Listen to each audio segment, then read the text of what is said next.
14 décembre, une sagesse pour aujourd'hui. La gestion des frustrations. Telle voie paraît droite devant un homme, mais à la fin, c'est la voie de la mort. Proverbe 14, 12.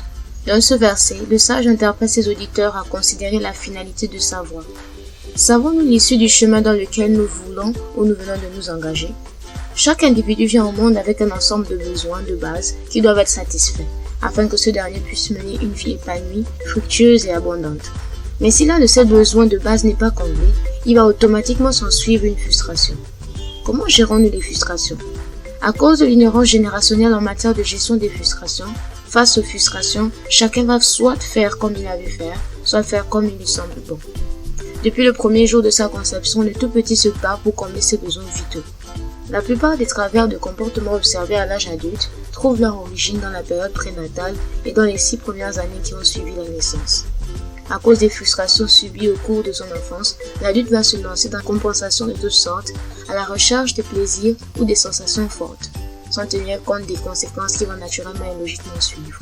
Il existe un carrefour à 3 voies, dont l'issue de chacune des voies conduit dans le séjour de mort. Il s'agit du carrefour du péché et de la loi. Ces 3 voies sont 1. La voie de l'amour du pouvoir, 2. La voie de l'amour de l'argent, 3.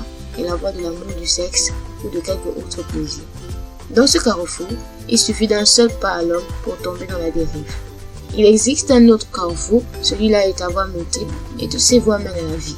Il s'agit du carrefour de la grâce. Dans ce carrefour, les vainqueurs ont cultivé l'art de perdre, que ce soit dans un conflit conjugal, que ce soit dans un contentieux familial ou socio-professionnel, que ce soit dans n'importe quel autre combat de la vie.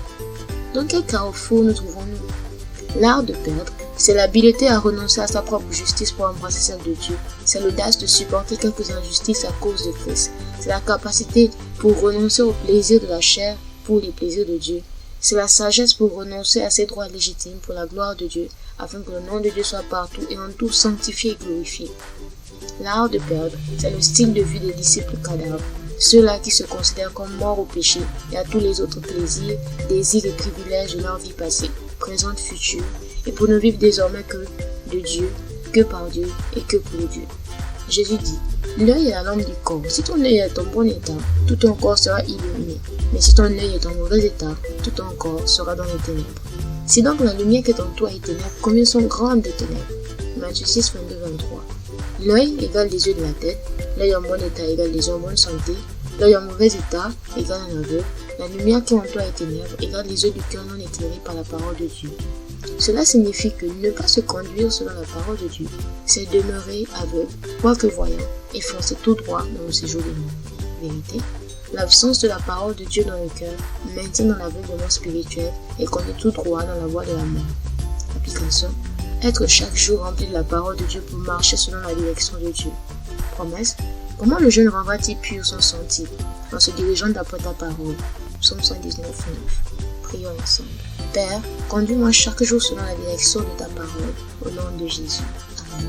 Lecture pour aujourd'hui. Psaume 66 et 70, Proverbe 14. Vous êtes bénis.